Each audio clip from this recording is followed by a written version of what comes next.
Akalar butun dunyoda o'chirib bilak. Pretezinta.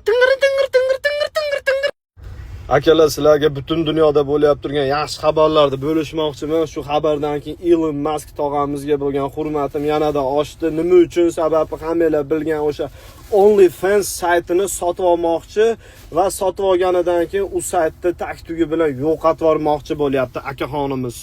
Mana akamiz radiatori qaynayapti ekan, qaranglar, parragam aylanish uri sekinlab qopti. Hozir to'xtatmasa motori ketadi bunichi. Qizig'i o'zim ham OnlyFans ochaman deb yurdim. Sizlarda ham shunaqa bo'ladimi? Bitta ham bir ish qilmoqchi bo'lsanglar, o'sha ish sizlar yetib borguninglarcha taktugi bilan o'zi yo'qib ketadi. Juda ham sizlarga yaxshi bo'lgan yangiligim, Rossiya Federatsiya, ya'ni общий Instagram, YouTube, tam Facebook nimaki bo'lsin, ana shu через VPN ham даже kirmaydigan qilib taktugi bilan hamma veb-saytlarni bloklab yubormoqchi applicationlarni. Sababi shu chetdan kelyapti turgan ma'lumotlar, informatsiyalar odamlarning ongini buzyapti degan qaror qilishdi. Juda ham xursandman shu narsaga. Shu Rossiyadagi bo'lyapti turgan, qilyapti turgan content makerlar bizga ham juda bir negativni ta'sir o'tkazishyapti.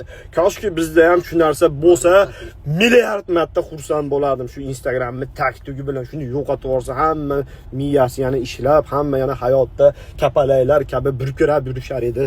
Daryoning siri bor, ammo daryoni